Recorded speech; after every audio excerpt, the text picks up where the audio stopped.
This Dark Side of High School Basketball. I wanted to watch this since the first one dropped. Last time I watched volume 1 of this. There was a big ass 7'1" transgender thug that really could have been playing with LeBron in them, but decided to, you feel me? And then there was a that's 27 playing high school basketball on 14-year-olds. So I don't know what type of this about to entail, but let's see what they talking about. Okay, about like 19,000 of y'all are aware that this is not the first or second time I've uploaded this video. I keep getting restricted because YouTube really does not like that how do I say it? That green thing that, you know, that grows from the YouTube don't like that green thing, bro. You know what is he talking about? So I literally purged every mention of that green thing out of this video. So if it gets talking about weed? Bro, I don't know, bro. But yeah, enjoy. Wait, but you said girl? I don't know, bro. Tonight, we're learning more about the two Mariposa County high school basketball players arrested on suspicion of... A star basketball player who just signed with the Runnin' Rebels is now facing DUI charges after police say he caused it. The 17-year-old high school basketball player has been jailed since last fall. Telling me that whatever the doctor found on his skull, she does not know what she's talking about. Yo. Nah, what this one about to be about, bro? Spin back away. I'm low-key Welcome scared. Back to the dark side of high school basketball. I'm low-key scared. scared. A round of applause.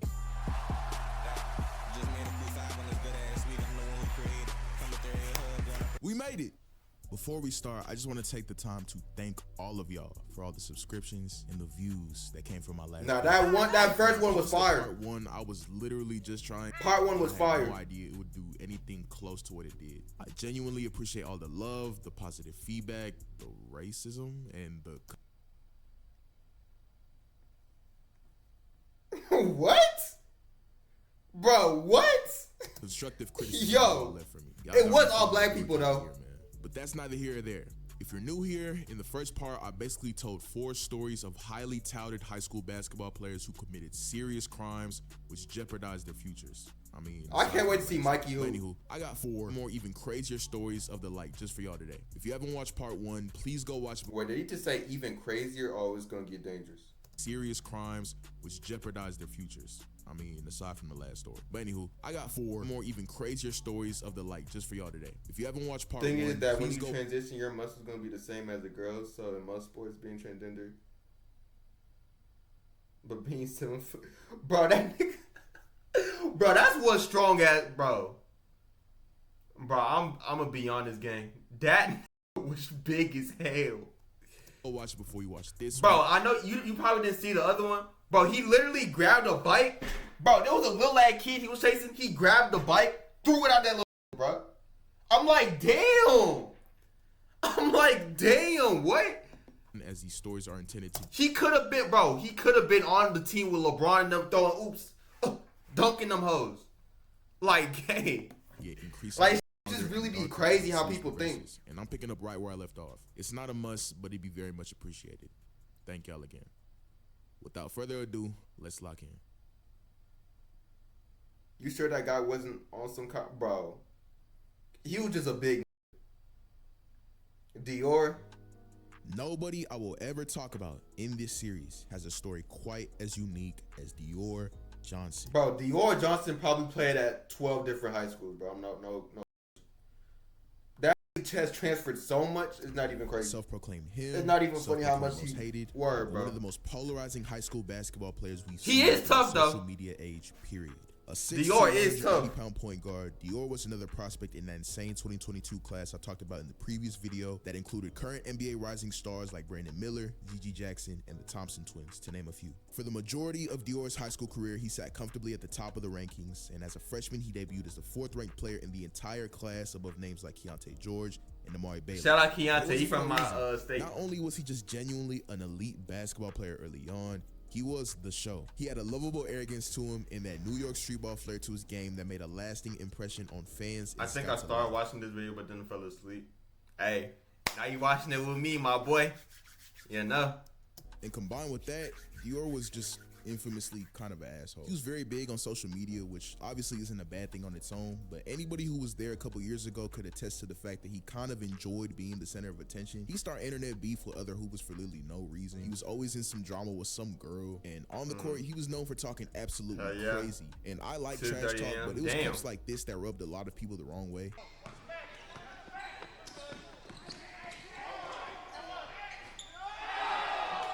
Bro, he made that. It's 2:30. Bro, where are you at? How is it 2:30? But this was crazy. He has no offers. He's a bum. Damn. Nigga, I'm going to Howard, nigga. Howard. But you know, stuff like that gets, you know, stuff You like talking that about Howard. Now he's at JUCO. Talent. So naturally, Serbia. wherever he that's went, what's up, bro. Camera followed. And this nigga went to a lot of places. But we'll get to that a little later. 10th high school is so crazy. About Dior's upbringing. Let me take it back. Born in 2004. No, that's not in Russia. I'm gonna be honest. I don't even know where Serbia is at for real. I just know it's somewhere over there. I just know it's somewhere over there. I don't even know. A town about 90 miles north of New York City. There's nothing particularly noteworthy about Kingston, as Dior is probably the most famous person you or I both know from there, which is pretty damn sad in its own right. But I say this to say, even though it's not the trenches per se, that's what's up, nobody really makes it out of Kingston, especially when you have the type of background Dior does. He was raised there by a single mother and grandmother who did their best to give Dior everything he needed growing up. Dior's love of basketball came from the latter of the two, as at the age of 5, his grandmother would introduce him to the sport that he would fall so deeply in love with later on. He knew from then that all he wanted in life was to make it to the NBA. According to his mother, when they'd pray at night before bed, Dior would make it a priority to pray for his basketball. Promise I did not make that shit up. He didn't have a formal trainer growing up. Everything he knew was self-taught by either going outside and playing pickup games in the local park or watching and studying the games of his favorite NBA players growing up. So this dude gonna sit here and lie to me saying he doesn't have no trainer when I see trainers right here. That shit up. He didn't have a formal trainer growing up. Everything he knew was... So who is this? Self-taught by either going outside and playing pickup games in the local park or watching and studying the games of his favorite NBA players growing up. Bro, I don't even know, gang. Kyrie Irving, whom he'd later draw comparisons to. I don't even know. Dior had a one-of-a-kind meteoric rise to stardom, and this isn't just me being hyperbolic. Off-rip, Dior quickly separated himself athletically from the rest of his peers. Kids his age couldn't fuck with him. In AAU, he'd consistently play up multiple age groups, and coaches would take note of his creativity and fearlessness. Nah, Dior was tough. Dior and his family he was tough. And moved to Saugerties, a small town about 15 minutes away from Kingston. It was there where his name would be forever etched in the history books. By the age of 12, 100 degrees, he would become a varsity starter at Saugerties High. Did you just say 7th grade? Away from Kingston. It was there where his name would be forever etched in the history books. By the age of 12, as a 7th grader, Dior would become a varsity starter at... Bro, starting on varsity at 12 years old is so crazy. That's so crazy. Saugerties High. A 12-year-old playing varsity basketball. That's so crazy. And he started. And playing Jetpack Joyride. And that wasn't it. Dior was cooking. He'd go on to average 22 points per game throughout the season, all against kids that were up to 7 years older than him. The entire population of Saugerties would hear the stories of little Dior dropping dimes, pulling from 40 feet, and breaking off defenders en route to 30-point games. The gyms were at 12 years old, though, becoming a sort of small-town legend. Fast forward a year later, and in his 8th grade year, Dior was averaging 30 points per game and broke the New York State record as the youngest player to hit 1,000 points in his career, all before even setting foot on a high school campus. Nah, I know what some of y'all are probably thinking. Oh wait, let go of his balls. But I really school campus. Nah, I know what some of y'all are probably thinking. Oh wait. Damn, he deep throwing the fuck out that shit. Let go of his balls. But I really want y'all to I really want y'all to get the full illustration of the precursor to everything that happens later on. So just bear with me as I tell this nigga's life story. Obviously, what Dior was doing wasn't going unnoticed. It started making waves nationally, and he caught the attention of several prep school coaches across the country. Dior would play 8 more games. Who I'm voting for? I don't know. He decided to venture out, broaden his horizons, I don't know who I'm gonna vote play for. Better competition. Now, remember a couple minutes ago when I said he went to a lot of places and that I'd get to it later? Yeah, strap in. Welcome, ladies and gentlemen, to what I like to call the Dior Johnson World Tour. Texas, bro. He had a remarkably nomadic high school basketball career, and nomadic is putting it lightly. This is all very relevant info, and I could go in depth, but for the sake of staying on topic, I'm going to try to expedite this as much as possible. Here's the breakdown. So he starts off at Saugerty Senior High in New York, which I just explained. Then in August of 2018, he transferred to the prestigious IMG Academy in Florida. He transferred here for his freshman year and lasted a cool month before he picked up an unfortunate foot injury and transferred back to Saugerty's in the middle of the season. He wouldn't be back home for long though. From there, he transferred to Findlay Prep in Nevada, which literally shut down before he got to play a single game. This is the only one where you can't really fault him. Findlay produced some NBA players like Kelly Oubre, Dylan Brooks, and PJ Washington if you're unfamiliar. Although he didn't play a single game, he finished the school year here. Now that puts our school counter at 3, all in his freshman year. And bro, 3 schools in his freshman year is OD. I fear we're not even halfway through. In the summer before his sophomore year, he'd be contacted by LeBron James and invited to play for his AAU team, Strive for Greatness. Dior would move to the West Coast and LeBron would sort of take him under his wing, becoming the go-to guy on the team. This did a lot for his clout. He was the center of attention. People paid more attention to him than they paid attention to LeBron's own son. On his own damn team. Pretty much a dream come true for Dior, bro. I remember watching Dior on Strive for Greatness, bro. He was like that for real. Became a true national name. He was cooking niggas also. Yeah, bro. Siggs is crazy. To Hillcrest Prep in Arizona at the beginning of his sophomore year, where he wouldn't even make it to the start of the season before leaving. Then he made a short pit stop at Fairfax Senior High School in LA, where, you guessed it, he also didn't play, before finally settling at Mayfair High School in nearby Lakewood, California. Damn, everybody here smokes. People here smoke, just not cigarettes. But what's it called? Bro, he went to 3 different schools before playing, bro. Bro, that's 6 schools, dude. In 2 years. Spoiler alert, this is the only school where Dior actually played a full season. To be fair though, it was pretty eventful. He played here with Josh Christopher in every game. Oh, I remember this. Nah, this was a duo. It was pretty eventful. He played here with Josh Christopher. Nah, this duo is tough. Him and Jay Gup. Oh nah, bro. I miss watching Baller's Life every day. Tape worthy before COVID ended it a bit prematurely. But who gives a damn? Not Dior. Because at the completion of the school year, he'd pack his bags and move across the country to the legendary Oak Hill Academy in Virginia. He transferred here for his junior year, but left after he picked up another injury to that same foot. The circumstances around this stint are a little shady, as he That's like what, 7 schools already? Up and left without telling anybody, including the coaches and staff. It's stated that he was here with his mother, who was in California at the time. Bro, chances like literally though, literally. All calls, texts, and emails from the coaching staff up there, and just never returned.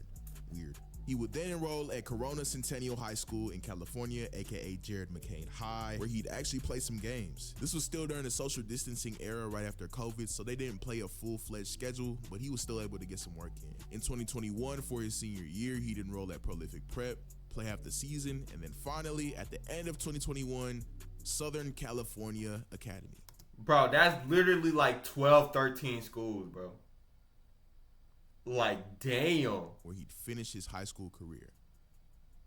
God damn. Of course, a lot of shit. Like, damn. He committed to Syracuse. His grandmother passed away. He had inappropriate relations with a 25-year-old woman at the age of 16. He decommitted from Syracuse. I remember that. To Oregon. Decommitted from Oregon. Got veneers and some other things. But yeah, now a couple takeaways. 1, that transcript was probably on fire. And 2, I'm sure by now everybody who's been paying attention has probably realized that Dior has some serious commitment issues. Facts. I'm not here to psychoanalyze him. I'm just a nigga with a computer. But there's just no good rationalization for 10 schools in 6 different states over the course of 4 years. That's no so good OD. rationalization at all. I saw a comment on my last video that stated that basketball creates a lot of narcissists. And while I don't completely agree personally, because narcissism is a medical term and I feel like it shouldn't be thrown around as casually as it is, I do think that Dior had an inflated ego and developed a major case of main character syndrome throughout the course of his life. And this is just kind of evident when you look at all the facts in its entirety. I mean, he had such an unordinary adolescence. We're talking about somebody who, as a 14-year-old boy with no father,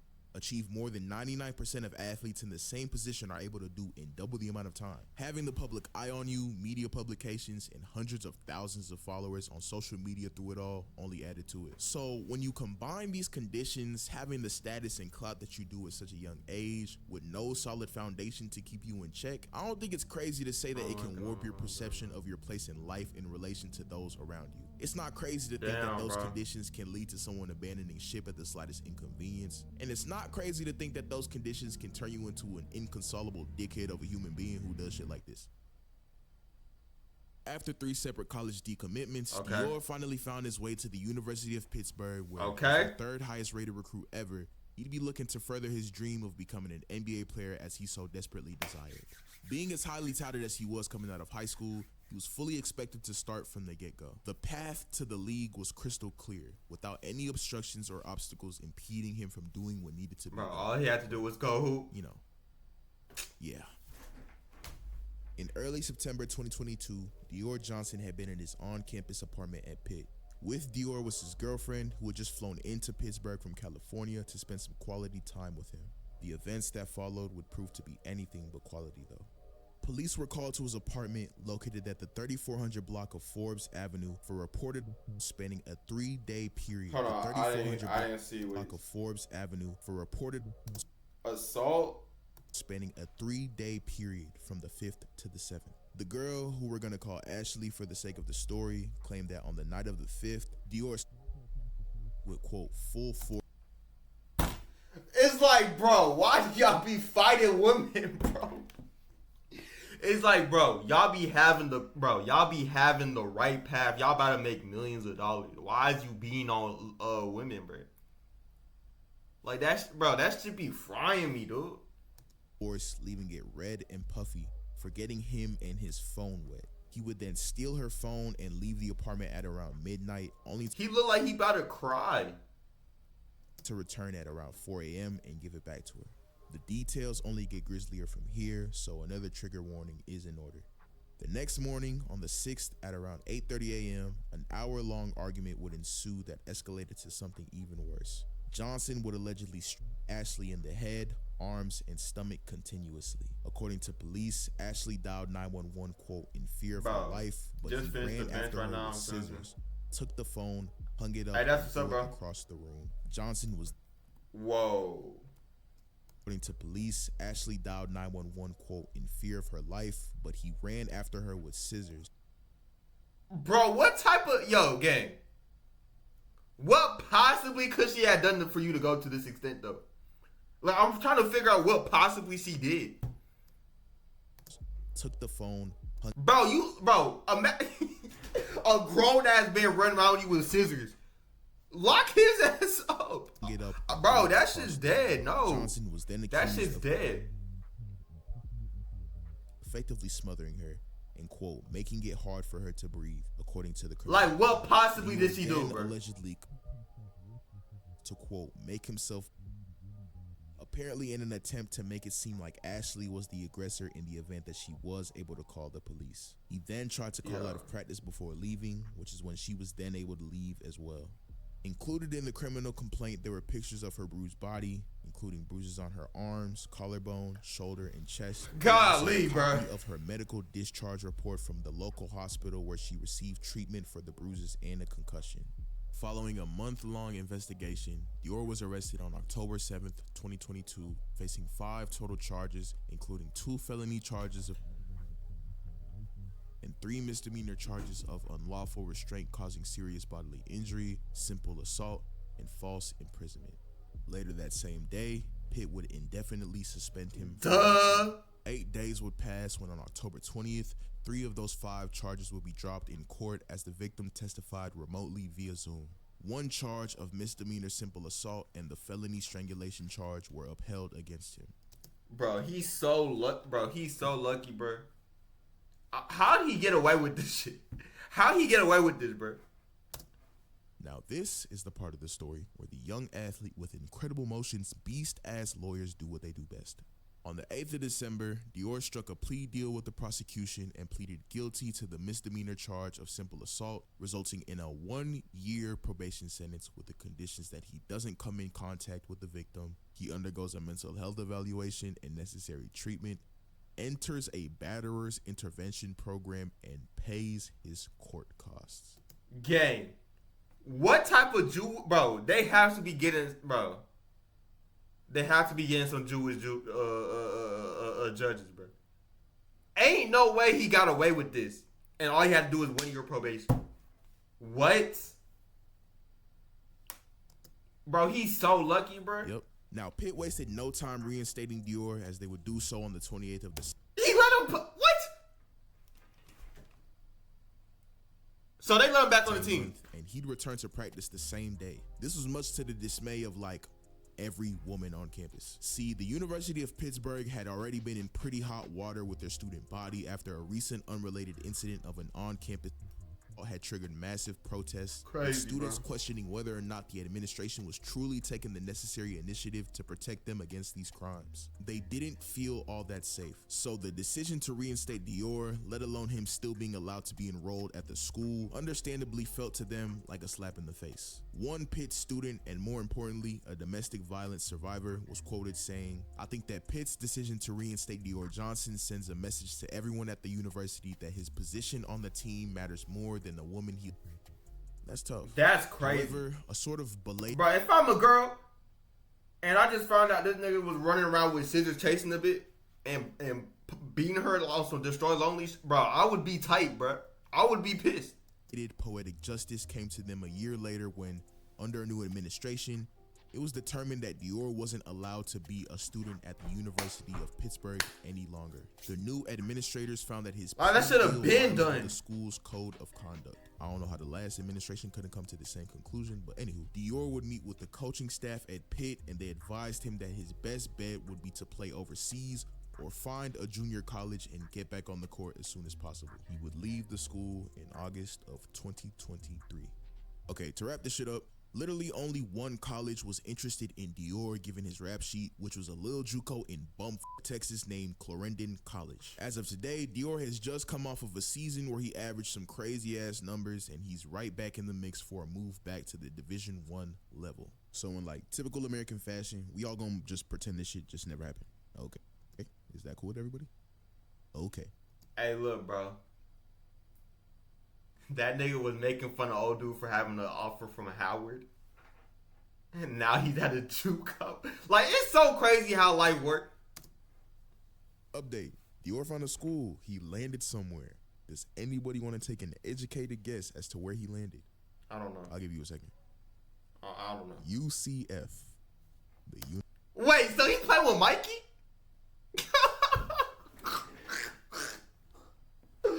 You telling me two thugs on the court at one time? That's crazy. So Dior and Mikey about to play this year? Shit. Hey, bruh. University of bruh. Felons. Yes, this means Dior Johnson will be taking the court with Mikey Williams. Ain't that Hide some? your girlfriends and hide your guns. Hey, I do want to see them hoop though. I want to see them hoop. 6'6" power forward from Ohio, was a top 100 player in the class of 2013. Born and raised in Cleveland, Farmer was the star athlete at Garfield Heights High. Damn, long neck at me. Boy, strong neck at me. Yeah. School. Ranked as the #1 player in the state at one point, Tony was a skilled do-it-all wing who was a plus athlete and had an excellent motor. At least, that's what the scout said. In my humble opinion, and from the highlights I'm watching right now, this nigga was kind of ass. He kind of just looked like one of those players that's bigger and marginally more athletic than everybody else. Like, in my opinion, this is what you get if you throw current Draymond Green into a game against the sons of a bunch of former congressmen from the American Midwest. Chill. Anywho, Tony was a highly sought-after prospect, regardless of what Spin Back Away thinks, as he had offers from several big-name colleges like Michigan, Michigan State, and Virginia Tech, amongst a plethora of others. And he was well on his way to becoming an integral piece to one of these programs. 1 single year away, to be exact. But on April 23rd, 2012, a terrible decision that only lasted a mere 5 minutes or so would completely wipe all of that away. Tony, who was only 18 years old at the time, wrapping up his junior year of high school, would his then girlfriend, 18-year-old. But why y'all keep beating on one? Like, are y'all stupid? But I'm really trying to figure out, like, what makes y'all so mad, bro? Like, cheating? If she cheats on me, bro, I'm leaving her ass there. You can have her. Like, what? If she cheat, I don't care, bitch. You not my girl no more. Bro, what's work? Like, what do y'all be doing, bro? What do they be doing? Andrea Lane in the lobby of her Bedford Heights apartment building. Like, for what though? We don't have a lot of context or backstory to the buildup of the assault. Not to insinuate that any sort of context could somehow justify his actions or anything like that, but I just like to throw that out there for anybody curious. However, reportedly, it was because she, quote, didn't want to reconcile their relationship after breaking up with him. Shockingly enough, the entire incident was captured on CCTV camera. Now, I know some of you would like for me to show. They caught y'all on 4K. They caught your ass in 4K. You the footage in its entirety, but out of respect for the victim and for the sake of me not getting beamed off the fucking platform, I'm gonna kind of chop out the most egregious parts of the assault while I just explain everything that happened. All right, let me If just you see are so though. Curious to watch the full unedited clips? Feel free to go look. Let me watch it. Andrea is first seen exiting an elevator with a. This her? She approaches Tony, who can be seen sitting on a couch off screen. It looks like she might be saying something to him, but given the quality of the video, it's pretty hard to tell. Tony then lunges at Andrea with balled up fists. Boy. But given the quality. Bro, she don't even have no shoes on, bro. If you don't leave her alone, bro. She look like she's talking crazy, but I wouldn't hit the bit. Like, are you dumb? The video is pretty hard to tell.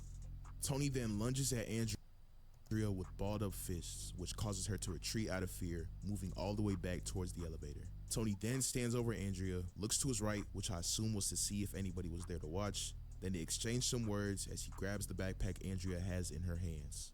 Keep in mind that Tony is all of 6 feet and 6 inches and like, chill, dude. 220 pounds doing this to Andrea, who's reportedly 5'4". Tony then to Andrea on the right side of her face as she collapses and rolls over on the floor in pain. She quickly. Nah, I low-key want to see the footage, though. I low-key want to see the footage. I want to see how bad it was. Gets up and tries to create some distance between the two, retreating to a corner, covering her face with her hand. According to police, she pled with Tony to stop. No! He's out of the line of sight of the camera at this point, but it looks like he's essentially manhandling her, just throwing her around any type of way. No! Now in his possession. When he walks away, Andrea tries to get up off the floor, but Tony turns back around with his fist balled again. Now that's where the first video ends. Like, bro. Like, what be wrong with niggas, bro? What be wrong with y'all? Outside and continue the, which brings us to the second video where, and I just gotta say, watching this feels like a horror movie. Andrea is seen in a vestibule trying to use what I'm pretty sure is a phone while looking out the window trying to see if Tony is approaching her or not. She does in fact spot him approaching, to which she immediately jumps in a corner, cowering in fear as Tony makes his way towards her. He gets inside, grabs her by the arm, and attempts to yank her out of the building before retreating himself and saying some words to her while pointing in a mocking fashion. And then he tries to yank her again as she fights him off, all while seemingly banging on the glass trying to alert somebody to help. He leaves and she stands up and attempts to use the phone again. And that's when he runs back inside, she falls to the ground, and he begins to multiple times. Yo, keep that nigga in jail. Hell no. Hell no. Gets up and keep gets his ass in bangs jail. on the glass again, looking for keep his ass in jail. That's that. He's tripping, At that bro. point, Tony had already vacated the premises, but Andrew's neighbors heard the commotion and called 911. Tony will be arrested later on and booked into Cuyahoga County Jail on charges of kidnapping like, bro, and robbery. He posted $10,000 bail and be out the same day with a protective order. Only 10,000. Only 10,000. And he got out the same. Bro, y'all letting this threat out in the world? Placed against him on Andrea's behalf. When trial began a couple months later in August, another charge of intimidation was added to his case after it was revealed that he violated the no contact order by sending menacing text messages towards Andrea after the initial assault, threatening her, saying that he, quote, should have done more. Present at the trial was his family, his coach Sonny Johnson, and 2 of his former teachers. A couple of them would give impact statements in support of Tony, with Johnson asking the judge to be lenient with sentencing. In support. In support. They had to have not seen the footage. Bro, if I seen the footage of him, that little ass girl, bro, like, bro, what you mean support? What am I supporting? In You hopes wild that as Tony hell. could still pursue his basketball career. Johnson Bro, shot bro, at this point, bro, your ass should be playing basketball in the jail cell, bro. What? Your ass tripping. to convince Judge Pamela Yo, I had Barker that twonked Tony out. understood the seriousness of what he did and was quoted saying, "I'm here to say with my heart that this young man, if you give him an opportunity, 5 years from now, he's gonna make you proud." Bro, y'all letting I know this it. threat out in I the know world, it. bro. And if you give him a chance, he's in good hands. Oh, for He real? put on a true performance. Oh, too. for real? He had a singular tear running down his cheek and everything. His mother would say that he was simply a young man in love and, quote, made a bad decision. One of Tony's teachers would go on the record telling the judge that, quote, instead of his massive height, I see his massive heart. How much did they pay you, bro? How much did they pay him?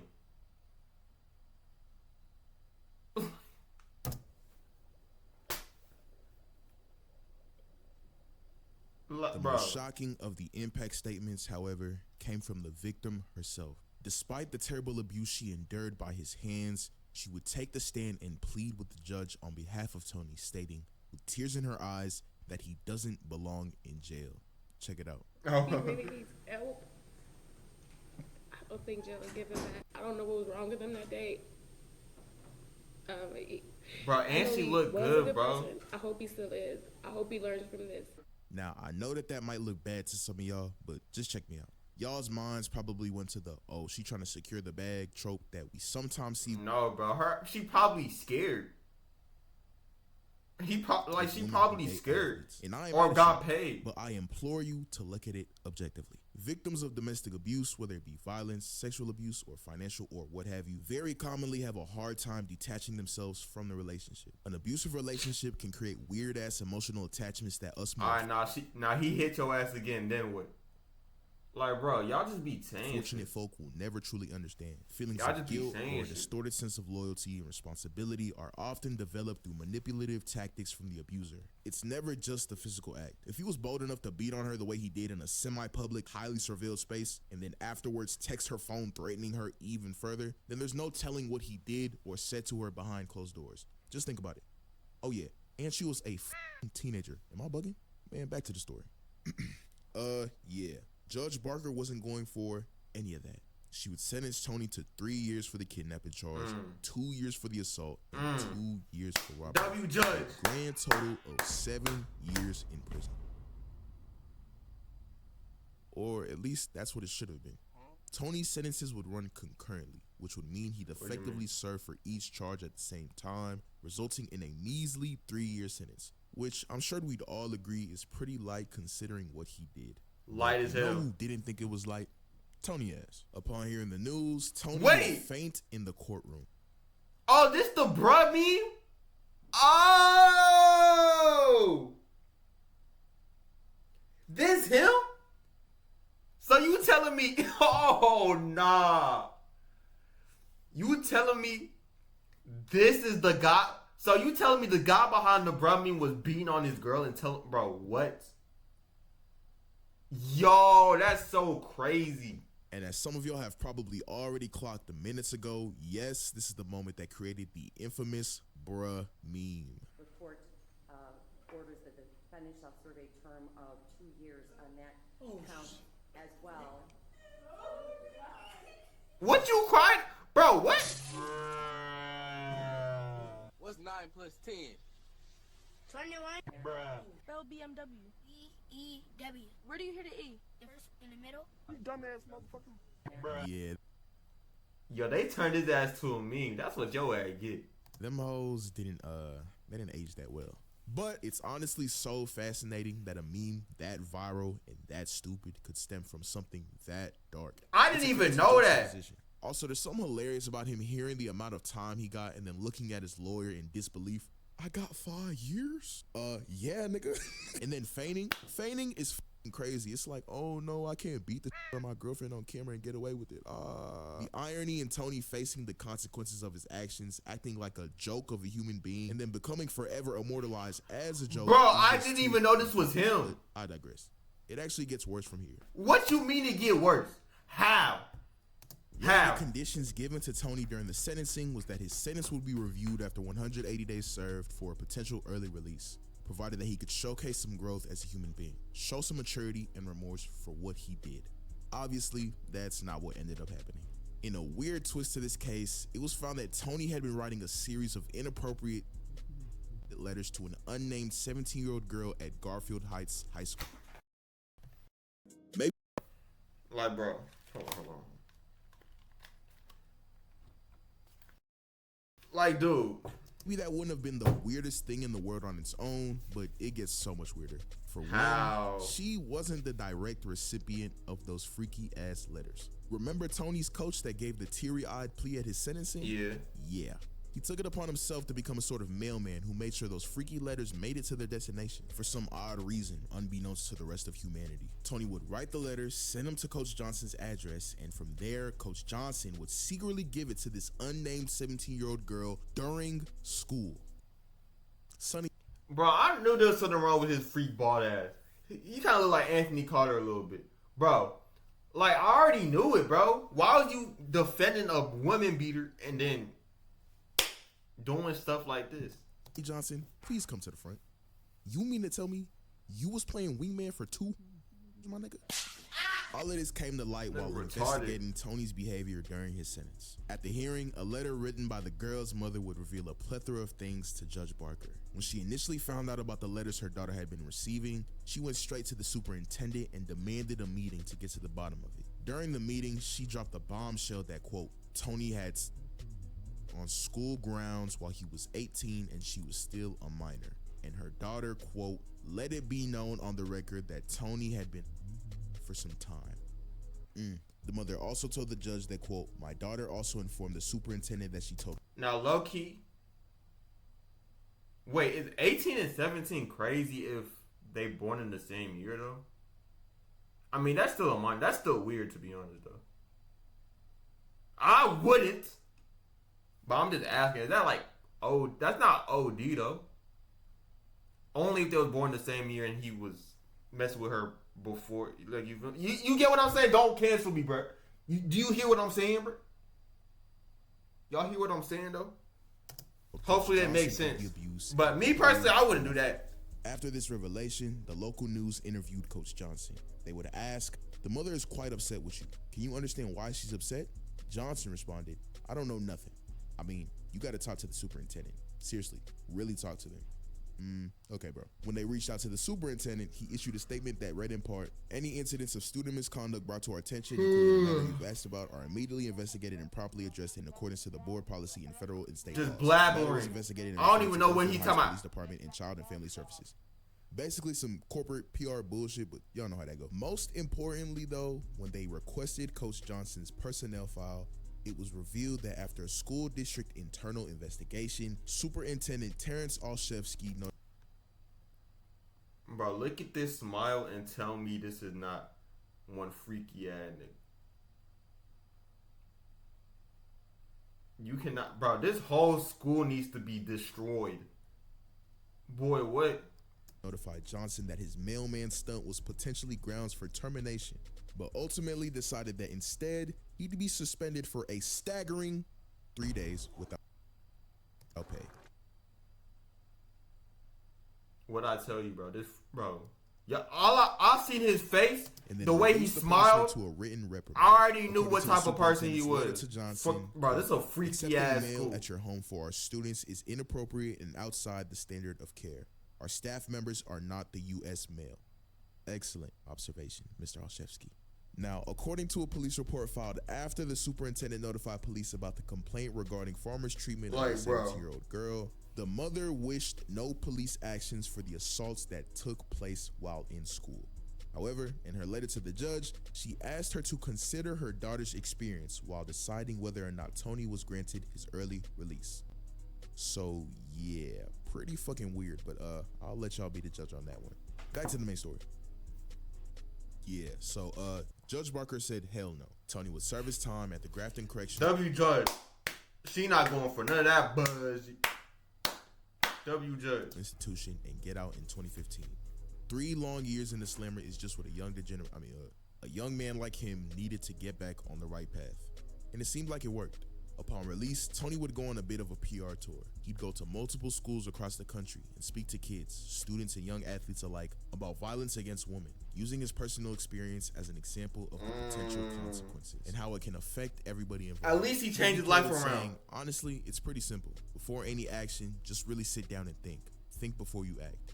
Anything can happen. You have to be on your toes and pay attention to your surroundings at all times. Really, learn from my mistake and from everyone else who's made a big, crucial mistake in their life. Just 2 months after becoming a free man, he'd signed to play at Lincoln College in Lincoln, Illinois, a JUCO where he could spend 2 years playing and then transfer to a big name school and really reignite his journey of becoming a potential NBA prospect. However, Lincoln would deny his admission for obvious reasons. Just like Dior in the previous story, Tony had a tough time finding a school that would actually accept him, not only because of his high-profile assault case, but for the simple fact that Tony hadn't played a game of competitive basketball in over 3 years. There was doubt as to whether the risk in taking someone with the baggage he had would even be worth the hassle. There's always one though, and you can bet your ass it was in Texas. Tony, bro, chill on my state, bro. Chill on my state. Nah, it depends what part of Texas he went. If he went, hold on, let's just see. He would make his way to Baytown, the location of Lee College, a Division I JUCO. I don't know where that's at, so. As a 21-year-old freshman in the 2015 season, he made 31 appearances for the Running Rebels, averaging 17 points, 9 That's rebounds, decent, 2 though. assists per game on 53% shooting, finishing the year as their leading scorer and rebounder. The next year was more of the same, neither really improving or declining, as he put up virtually the same exact stat line of 17 points, 9 rebounds, and 3 assists per game. By all means, though, Tony was hooping.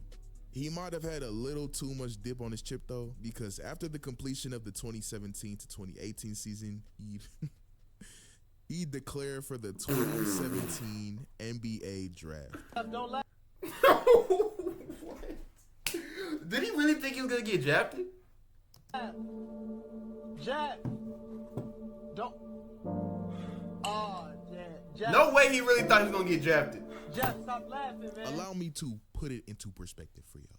In the history of the league that has existed for almost 100 years, about 4,000 to 5,000 players have played a game. Only 4 have been drafted straight from a JUCO to the NBA. All of them had much better numbers than Tony.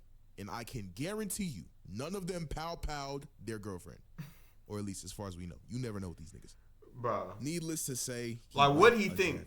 Like, what did he think? For Tony, though. There are plenty of professional basketball leagues in the world, and clearly he had plans to play in every single one of them. In 2018, Tony would start his pro journey in the Continental Basketball Association, which is like the 8th ranked basketball league here in the US. Then he found himself playing in Qatar, which is a decent step up, I guess. After Qatar, he made his way to Mexico. Then he played in Ecuador, and then in Bolivia and Argentina in the same year. Went back to Mexico. Then the next year he played in the Saudi League, Bahrain, and then Syria. And I should clarify, he's bouncing around, but he's still being productive everywhere he's going. He's averaging over 20 points per game in a couple of these leagues on decent shooting splits. It ain't the NBA. Hey, at least he hooping. At least he changed his life around. 20 points is 20 points. Most recently, he's back in Mexico again, where he's a 2-time All-Star doing his thing. They love him out there. Tony is finally doing what he was put on earth to do. Like, and it damn. seems like his past mistakes are just that. A thing of the past. See, I like stuff like this where like they actually change their life around and don't become even more freaky and weird. Just kidding. In September of 2020, ESPN broke the news that a warrant was out for Tony's arrest in the state of Louisiana. If you guessed that it was for domestic assault, you'd be correct. Nigga, are you what? Are you dumb? Bro, there's no way, bro. So you telling me you went through all of that? You became a meme. You lost your chance to go to the league. You finally doing well for yourself, and you went and beat another. Yo, are you stupid? Just like the first incident. Bro, I'm getting mad just thinking about shit like this. It was caught on camera. Nigga, again? Bro, why am I getting mad? It's not even like it was me. I don't even know this dude. But why am I getting mad, bro? Like, fuck is wrong with this nigga, dude? I can't even hear shit. Genuinely tight. You'd be correct. And just like the first incident that threw his life off course 8 years earlier, it was caught on camera. Take a look.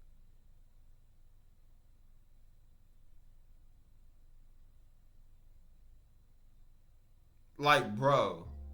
Tony would find himself at the center of a public dispute between him and his then girlfriend, Nikki Mano. She had been the one who posted the Ring camera footage capturing the incident that got the warrant issued in the first place. The Instagram post had gone semi-viral, and as a result, to fight back, he'd post a series of videos he recorded showing videos of Nikki berating Tony while attempting to break down a door in their house. The Ring camera footage wasn't it though.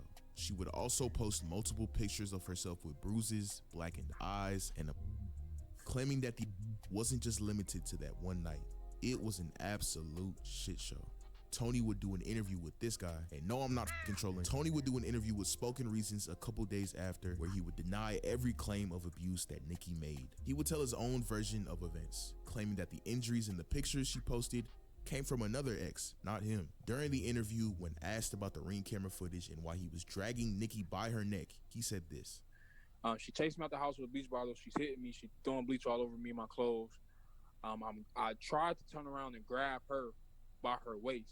Obviously, when somebody's tussling with you and things like that, she's slipping down, trying to get away from me. I didn't mean to. I meant no harm to the person. I wasn't choking her.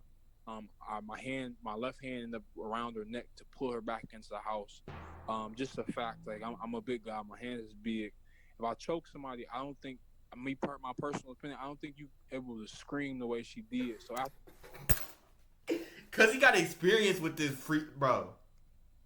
After I threw her back into the house, I took off running. My hand ended up around her neck to pull her back into the house. I can't, bro.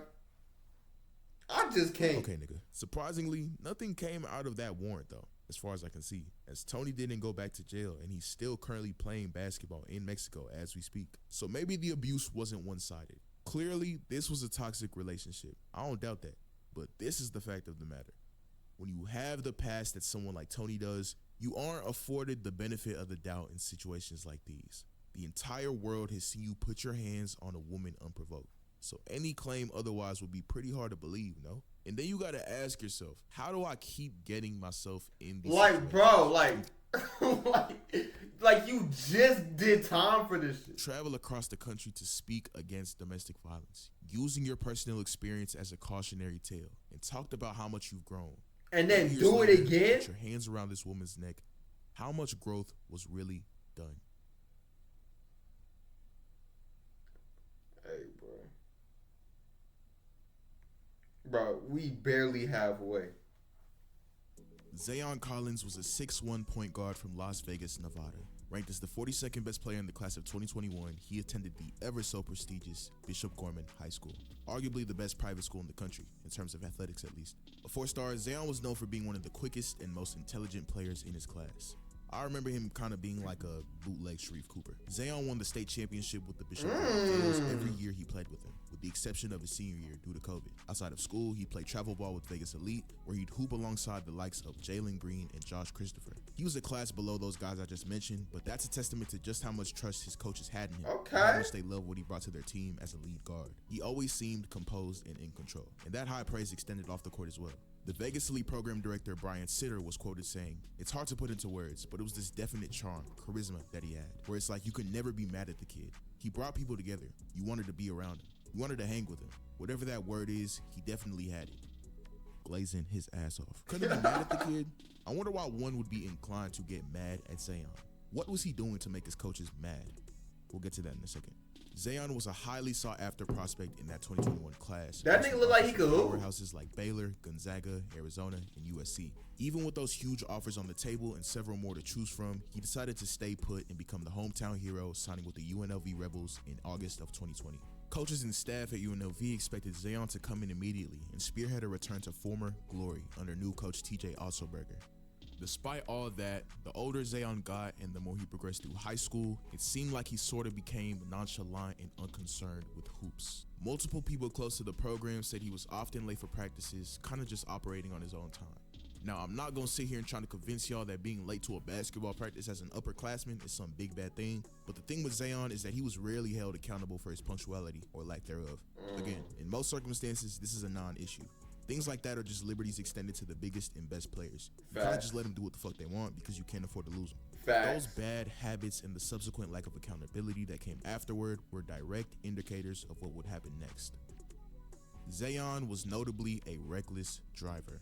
Between 2017 and 2019, he was cited 4 separate times for traffic violations, including failure to pay full attention to the road, which is pretty vague, but I'm sure y'all get the point. 1 instance of driving the wrong way on a one-way street, and speeding more than 20 miles over the speed limit, 2 separate times. Every one of those violations was handled by either paying a fine or completing a defensive driving course. There was a growing trend of Zion doing bullshit and then not properly feeling the consequences of said bullshit. And the culmination of it all is one of the more devastating stories I've ever heard of. To remind you again, Zion's senior season, or what was supposed to be a senior season, took place in late. What you mean, bro? What you mean supposed, bro? 2020. Because of the pandemic, the state of Nevada made the decision to postpone the season until January, 2 whole months ahead of the usual start date in November. They be playing an abbreviated schedule with no postseason, lasting a mere 6 weeks. Like so many other people across the world who suffered during the pandemic, this negatively affected him as well. Any semblance of a sense of structure or routine that he once had completely been thrown off kilter. His focus was cooked. It had already been deteriorating, and this was the he looked like Jeff Teague a little bit right here. Cherry on top. Sitter was quoted saying, "He probably didn't answer the phone as much as he usually did. He wasn't as responsive. He was starting to slip. These kids are going through a lot of depression going on, and the way they handle it is sad for some of them." I really feel like he was starting to fall into some kind of funk. He obviously wasn't making the same type of choices he would normally make. Now, Zion did play basketball at the end of 2020. Gorman, like many other schools across the country, would bend the rules and play under a club designation.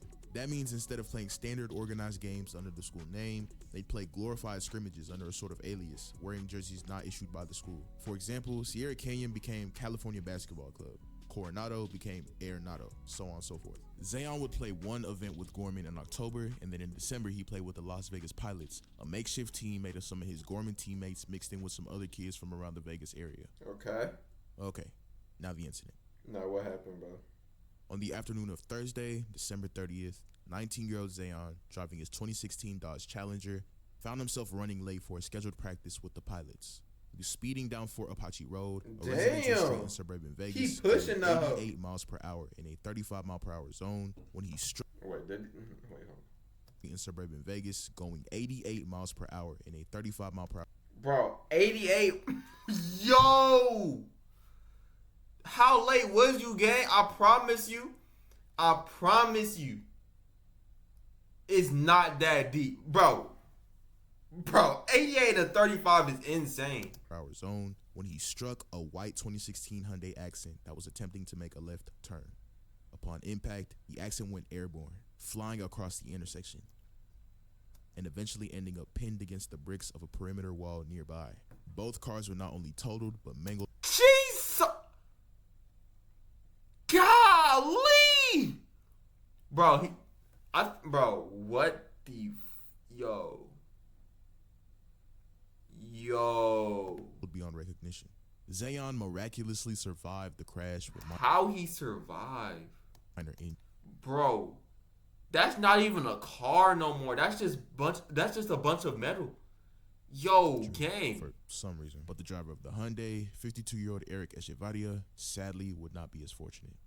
He was rushed to the hospital where doctors tried everything they could to save his life, but was pronounced dead later that evening. Crazy, this is the part bro. that fucks me up about this case. When police arrived at the scene of the crash, they searched what remained of Zayon's car. Bro, what even is this no more? Bro, what even is that? On the passenger side floor, there was a glass jar containing a green, leafy substance. Weed?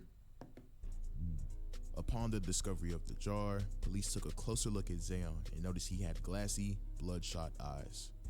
I'll put it in simpler terms. Zayon Collins was off his ass behind the wheel when he killed Eric Echevarria. Shortly after the ambulance took Zayon to the hospital to test his injuries, a police officer applied for and obtained a search warrant to do a blood test on Zayon to see just how high he was. That blood test would change the whole complexion of this case. This is where it gets kind of tricky. For you to understand why this case proceeded the way it did, I have to explain to you how DUI laws work in the state of Nevada versus the rest of the country. I didn't study law, but neither did you. So I'm gonna put this into as simple terms as possible. And I'm gonna go quick, so stay with me. DUI laws are essentially split into 3 subsets: impairment, zero tolerance, and per se. Impairment basically means that a cop has to prove that you're under the influence based off of how you're acting, e.g. a field sobriety test. Say your ABCs backwards, walk in a straight line type shit. Zero tolerance. Bro, I damn near can't even say my ABCs backwards, bro. I can't even do that, so I might be impaired. That's tough. Is exactly what it sounds like. You can't have any level of or alcohol in your blood. This usually only applies to anybody under the age of 21. Per se is when they use the legal limit for the amount of or alcohol in your blood. It's federally set at 0.08 for alcohol everywhere in the country, which is like 4 or 5 beers for the average man. I don't drink.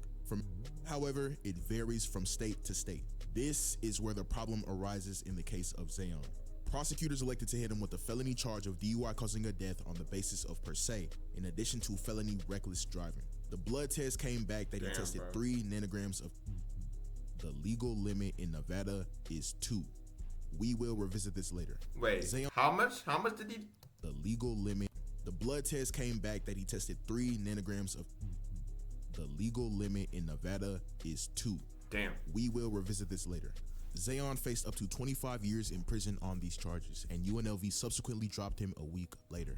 The community was shocked, to say the least. They couldn't believe that their cherished young hometown hero had been the cause of such a horrific accident that robbed another valued member of the community of his life. Described by friends and family as loving, generous, and hardworking, 52-year-old Eric Echevarria was an Army vet and a custodian at a local elementary school who worked with special needs kids. The expectation was that the case would be resolved swiftly and severely in hopes that the family and community could get some closure as soon as possible.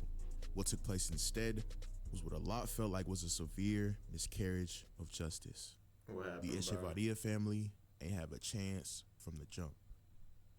Firstly, Zayon's family had every intention of pleading not guilty. They enlisted the help of Chesnoff and Schoenfeld, 2 of the most notorious defense attorneys in the nation. Yeah, GG's, bro. GG's, bro. Look at his glasses, bro. He means business. And his tie got polka dots. Bro, it's up, bro. I should mention, decided to take this case free of charge because of the, quote, relationship and affection for members of Collins' family, the community he comes from, and the people that have followed his successes. Let me name off some of the people that Chesnoff and Schoenfeld have successfully represented. You probably ain't never heard of them. Cristiano Ronaldo, Mike Tyson, Suge Knight, Bruno Mars, and Michael Jackson. You're cooked. It's over. It's over, bro. Bro, they not winning that case, gang. Hey, bro. Zayon was released not even 24 hours later, and not because he posted bail. There was no bail. The judge over the case, Judge Bonaventure, who, by the way, is a Bishop Gorman alumni, wink wink, let him go home on a restricted release, citing his, quote, strong community ties. That's so crazy. The nigga essentially gave him a get-out-of-jail-free card. To put That's into so perspective crazy. how uncommon and extremely lenient that was for a DUI case, let alone a DUI case where somebody died, so the crazy. district attorney himself wanted to impose a $150,000 bail. Bail bondsmen in the Vegas area all expected $500,000. He didn't get one at all. I was expecting like a $500,000 bail, to be Bro. quite honest, and monitoring. And when we said he got a word, we were like, what? Yo, I would be tight. This demoralized Eric's. I'd be pissed. The case hadn't even gone to trial yet, and they felt like they were already being denied their due. Unfortunately for them, the scales of justice would only tip out of their favor even further. In a post-hearing report done by the local news, they interviewed Zayon's lawyers, asking, he was at Bishop Gorman, a fancy, expensive private school. He drove a $30,000 car, and now he has a very high-profile, expensive attorney. How do we reconcile that? Chesnoff replied, first, his parents love him and want him to go to the best school, and he led the school, from what I understand, to 3 state championships. So there's a lot of people that are glad he went there. Secondly, the car was his dad's. And third, his very expensive lawyer is doing this at this time pro bono. I understand how the family of the fellow who died feels, but I also feel for a 19-year-old boy who has an incredible future that is now. But bro, why is he going 88 and a 35 though? You got. I feel like if you don't drive, you wouldn't understand how crazy that is, bro. That's damn near 90 in a neighborhood, damn near. Like, bro, what? Out in jeopardy. All right, stop the fucking video. I gotta interject, bro. Lawyers be straight pieces of shit, dog. Hey, I need some lawyers like this. I can do whatever. Ass state championships. You see how they loading up the most generational slap on the wrist ever? Fuck this nigga future. Somebody died. And I understand it's just their job. I'm not doing it. But look, I want to point out a bold-faced lie this nigga just told. He claimed that the car was not Zayon's. It was his dad's. I want you to look at the license plate of this car. Now, I want you to look at Zayon's Instagram username. Zayson. Do you notice something, or am I, like, losing my mind? Hey, bro. Anywho, Eric's sister-in-law was quoted saying, it's unfortunate that they're trying to make this kid look like a hero just because he knows how to play basketball. Yet he took someone who was a father, a grandpa, a husband, and a veteran. He was everything, yet they're not acknowledging that. They're only acknowledging that this kid was an athlete. But what good is an athlete when you're taking a hero? Now, remember those DUI laws I talked about? Zayon's defense argued that he wasn't actually impaired, nor could prosecutors prove that he was, citing the fact that it can take days to leave your system, and that the 3.0 that he tested was so low that he could have smoked days before the crash. On top of that, they argued that the legal limit in Nevada was way too low for the per se law to be constitutional, claiming that if he tested 3.0 anywhere else, it'd be legal. Bro. I need to text that nigga on Instagram right now and let him know what, bro. I need to know what lawyers those is, cause bro, there is no way, cuz. There is no way. My pet dog had thumbs, I dap that nigga up. Mind you though, they weren't necessarily wrong. Of all the states where weed is legal, Nevada had the lowest legal limit for DUIs. It was 2.0.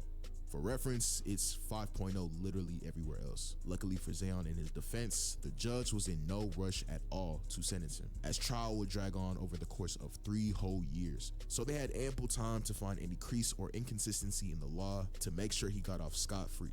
In that in-between time, Zayon lived a pretty normal life, graduated high school, just kicked it as if he ain't not too long before. Oh, also, the state of Nevada very, very, very conveniently passed a new DUI law in July of 2021. Bro, you telling me the lawyers made the entire state change the law? Like, I'm not gonna lie. RIP to the dude that died, but bro, this is a generational talent we have in this lawyer. He needs to be signed. No cap. Bro, there's no way he just let him off like this. There's no way, bro. This new law stated that police could still test your blood and the limit of 2.0 was upheld, but now they had to be able to prove that you were actually high beyond a shadow of a doubt. Keep in mind, unlike alcohol, the methods used by police to properly diagnose a high are extremely new and very inconsistent and unreliable. So, even though Zayon had committed his crime over a year and a half earlier, they insisted that this new statute should apply in his case, and on those grounds, they wanted the DUI charge thrown out completely. And that's exactly what happened. Because, lawyers. But these lawyers some demons, fool. The felony DUI causing death charge would be dropped if he pled guilty to the reckless driving charge, in addition to a new, lesser charge of misdemeanor vehicular manslaughter. Wow. Misdemeanor. On July 27th, 2023, Zayon was sentenced to 90 days in jail, 3 years probation, and 100 hours of community service. Very conveniently for him, his sentence just basically lasted the entire summer. Upon his release in August, he enrolled at Salt Lake Community College in Utah in an attempt to continue his basketball career. He played every single game as a 22-year-old freshman, averaging 6 points, 5 assists, and 4 rebounds a game. Out there putting up Raymond Felton numbers. In the aftermath of the sentencing, people were understandably pissed off. The Echevarria family was no exception, but they were kind of... Bro, if I was their family, bro, like, I would literally, like, crash out. Dog, he just killed somebody in their family and got let off with 90 days in jail. I would be so tight. Eric's wife, Anne Marie, was quoted saying, "It's a done deal. There's nothing I can do about it. There's nothing to talk about." Vegas area netizens took to Reddit and other online forums to voice their displeasure about how the case was handled. A lot of them seemed to think that there was some sort of conspiracy at hand, a concerted effort to give Zion as lenient of a sentence as possible. I mean, looking at all the facts of the case, it just looked wonky as hell from the beginning. There were multiple people who were familiar with Zion and knew how fast he liked to drive. There were multiple members of that neighborhood who could recall several instances of that same gray Dodge Challenger speeding up and down Fort Apache Road. Why his parents ain't take his keys is anybody's guess. The super expensive celebrity lawyer that spawned out of nowhere to take this DUI case pro bono, and then the judge who was a Gorman alumni letting Buddy walk free with no bail, only to give him the lightest possible sentence later on. I don't know. In any event, it's evident. Hey, I need a lawyer like that, bro. On easy mode. Kids like him are bred when they never hear the word no.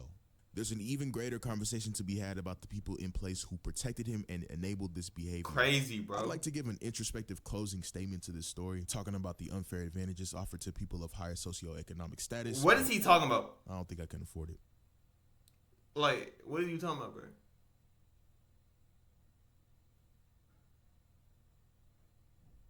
Alex Powell. I think this is the last one, right? Yeah, it's the last one. There's an old saying.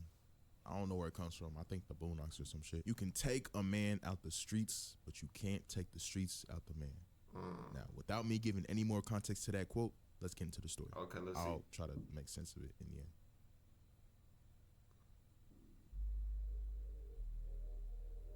On the night of October 14th, 2017, at around 9 p.m., a man was found in an apartment complex breezeway located on the east side of Duluth, Georgia. 21-year-old Akeem Turner was found with multiple not conscious or breathing when police arrived to the scene. It went without saying that Akeem had been that night. When officers asked residents of the complex what had happened, one neighbor told him that he saw Turner in the car with a, quote, super tall white man, before another man ran up to the car and shouted something to the effect of, "Give me everything you got." Now, despite the fact that the witness didn't know who either of the suspects were, he would stress to police just how freakishly lanky and tall that man he saw was, and that both men looked very young. So, although police left the scene that night without any suspect in custody, the eyewitness account gave them a great start. Yeah, I mean, you lanky niggas cannot be even, especially y'all, cannot be doing no crimes, because y'all definitely getting cut. They're not just random ass 6'11" dudes just walking around the earth. Didn't take them long to zero in on a potential lead. After all, y'all would agree that there's a definite difference between tall and super tall. And there aren't that many super tall and lanky white boys just running around Duluth, Georgia in the first place. Like, for real, Slenderman? Next morning, law enforcement went to nearby Duluth High School and gave a description of the person they were looking for to the staff. There was only one single name that fit the bill, and that name was Alex Powell. You telling me this the guy killing niggas? It gotta be some racism going, bro. What?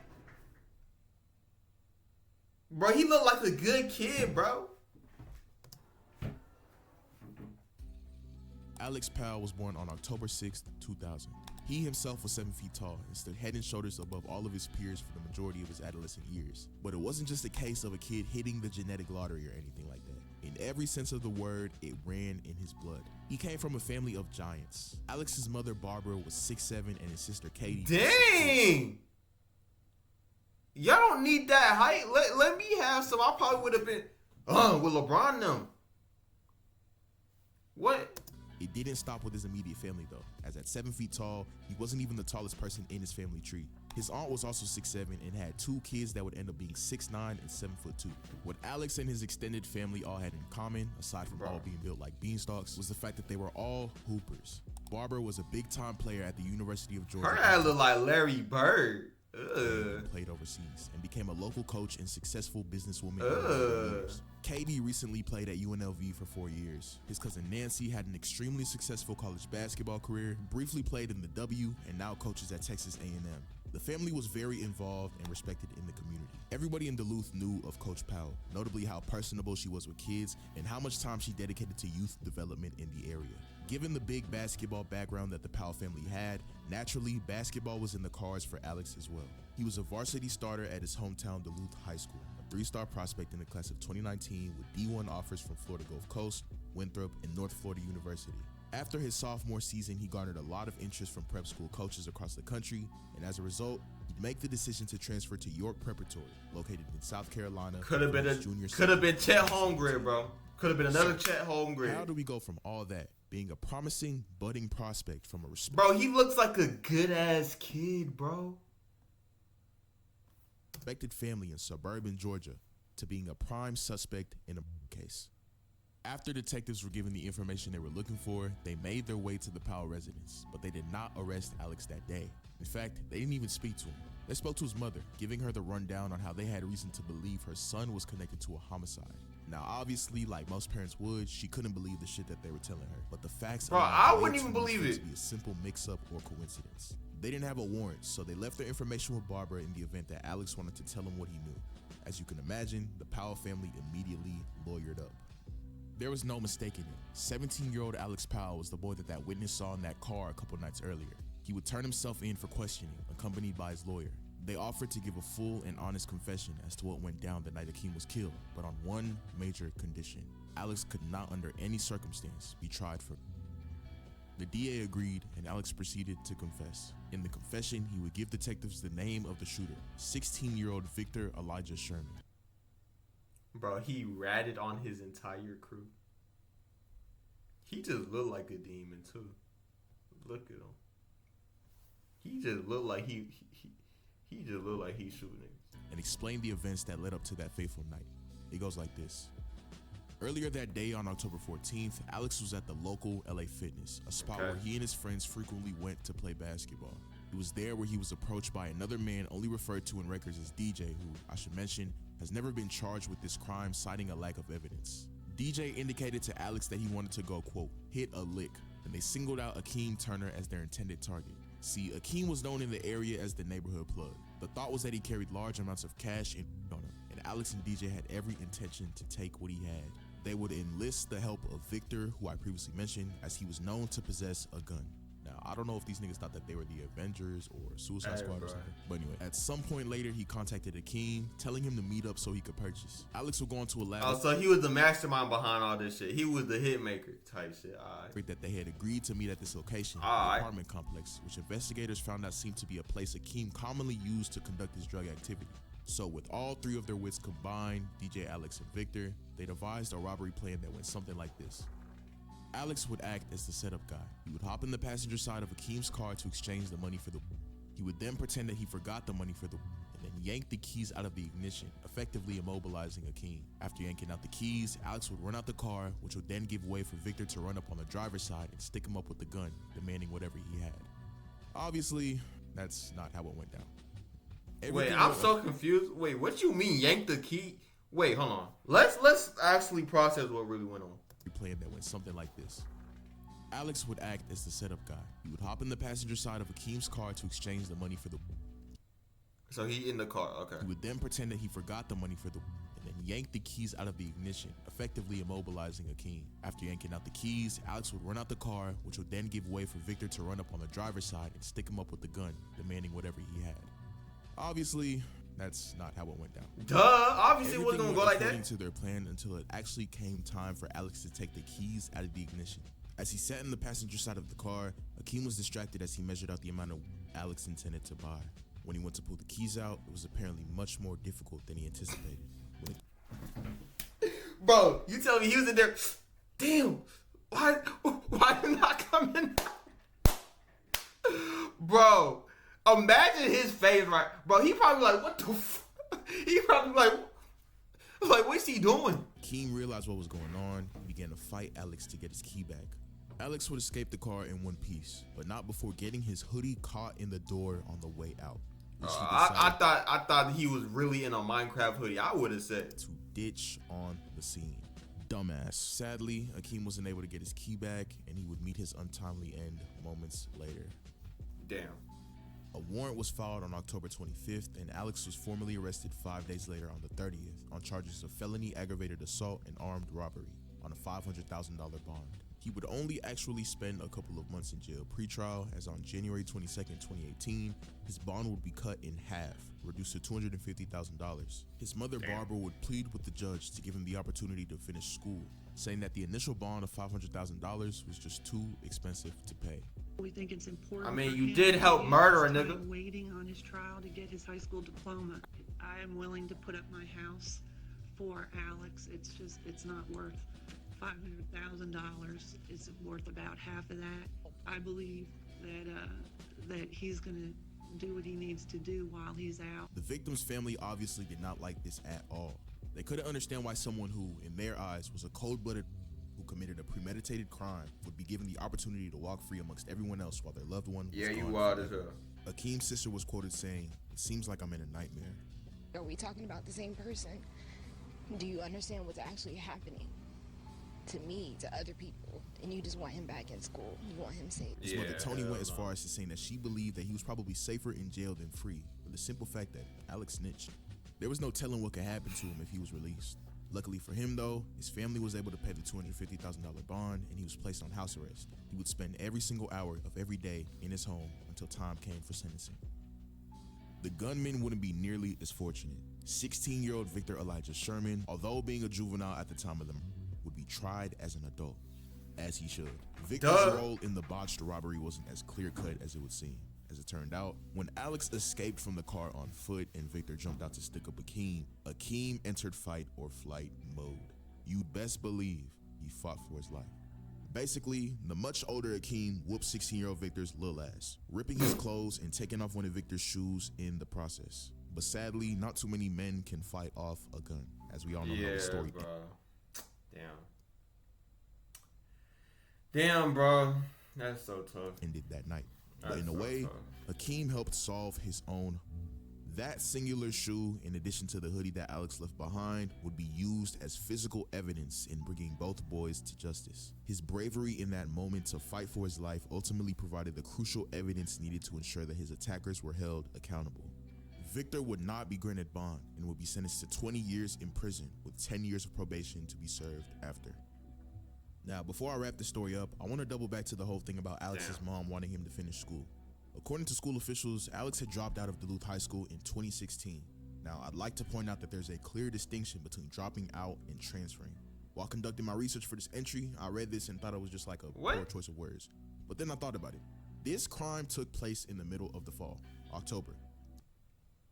What exactly was Alex doing in Duluth anyway? When he was supposed to have been enrolled in school all the way in South Carolina. It wasn't like he was home for the holidays or anything like that. What was it? Well, the fact of the matter is, I just don't fucking know. Okay. There's like, I don't get it because, like, bro, you were over there hooping. You were what was he, a 3-star? You could have went to college, you feel me? Go hoop on some Chet, bro. You would have been Chet Holmgren before Chet Holmgren, bro. Like, why would you do something like this? No public information about what Alex did between his stints at Duluth, York Prep, and the murder. Like, why did he drop out? I tried to talk to some of his former teammates, but they understandably felt like it wasn't their place to speak on it. That ain't my business to tell my guy. You just thought that his homeboy was gonna snitch on him? I don't know what he thought. Just ended up feeling like a fucking cop, so yeah. Nigga, you fill in the blank. You think he joined like a gang or something? Got like expelled? I don't know. Anyway, nobody could have anticipated that it would take as long as it did for Alex to be sentenced. On October 19th, 2022, over 5 years later. What in the hell? Alex was sentenced to 10 years in jail with 10 years probation to be served after that.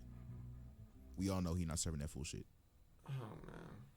Now, at the beginning of this entry, I gave that quote. I'm not the smartest nigga in the world, as some of y'all have probably come to notice, but do y'all see how it kind of connects in almost an ironic sense? Alex had every type of advantage in his life from the jump. He came from a good family that lived in a good area, respected in the community, and never particularly had to struggle. They had money. He was a 3-star with Division I offers. 7-footers don't grow on trees, goddammit. With just a smidgen of decent work ethic, he could have made a career playing basketball. Bro. What business did he have hitting licks and being in the streets? Literally. I gotta refer back to Jessica from the last episode. Don't, bro, fuck this, bro.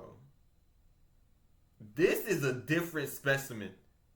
This is something serious. You could make the safe assumption that she reverted back to her thuggish ways because that was this is, bro, this is something serious. Stealing, struggling. That's all she knew. And then all of a sudden, an old-ass white man trotted into her life and took her out the hood because he saw her as a money glitch. All of that is an insane adjustment. The manner in which she reverted back to her old ways was a bit of a spectacle, but it wasn't surprising in the least. The struggle was all she knew. Hence, you can't take the streets out the man. With all that being said, bro, I'm not gonna lie, bro. I don't care where you come from, bro. You shouldn't be out here in a crop top and boxers throwing bikes at little kids, bro. Like I don't really care, bro. I don't want to feel bad for you because you was a weirdo, bro. That was crazy. Was Alex's excuse. Yeah, like what is his, of like what? Some of y'all not. Please, for any young man, woman, they or them listening to my voice right now, be a good kid like your peoples raised you to be. Stay in school, and don't be like this goofball. Like, you hit lists for what though? You supposed to be in the league. Before I do, please subscribe and don't forget to leave a like on this video. It's a direct indicator that you fuck with this video and you would like to see more content. In the meantime, follow me on Twitter. That's the only place you can talk to me. Follow me.